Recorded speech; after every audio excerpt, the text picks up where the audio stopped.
5. Mégantic l'érable. Malgré les belles paroles et les belles promesses libérales, les hommes gays sont toujours stigmatisés en matière de don de sang. Le premier ministre a promis en 2015, puis l'a répété en 2019, qu'il mettrait un terme à l'interdiction pour les hommes gays de faire un don de sang. Cette interdiction basée sur l'orientation sexuelle plutôt que sur les comportements à risque est discriminatoire. Pourquoi le premier ministre encourage-t-il l'homophobie en ne respectant pas sa parole? L'honorable ministre.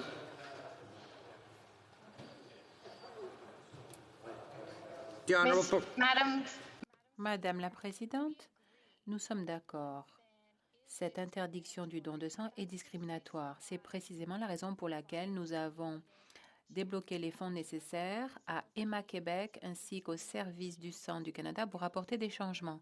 Nous avons hâte que la décision soit prise, mais le gouvernement ne peut pas décider à lui seul. Nous encourageons Emma Québec et les services du sang de faire leurs demandes pour qu'on puisse enfin mettre fin à cette pratique discriminatoire.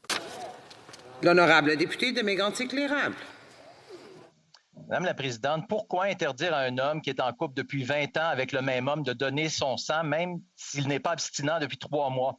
Le don de sang est un don de vie et les hommes homosexuels ont aussi le droit de participer pleinement à notre société sans être jugés d'avance uniquement parce qu'ils sont gays.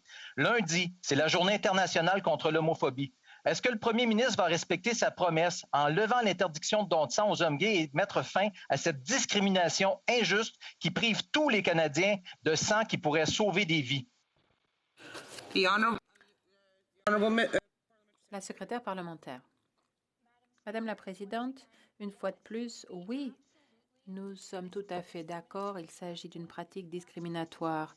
C'est exactement la raison pour laquelle nous avons mis en place les fonds nécessaires pour Emma Québec et les services du sang pour qu'ils fassent des études nécessaires. Madame la Présidente, je ne vais pas prendre des leçons des conservateurs pour ce qui prennent la parole continuellement contre les droits des LGBTQ2+, et qui n'ont rien fait pendant plus de 10 ans dans ce dossier. Nous avons pris des mesures immédiatement et nous avons travaillé.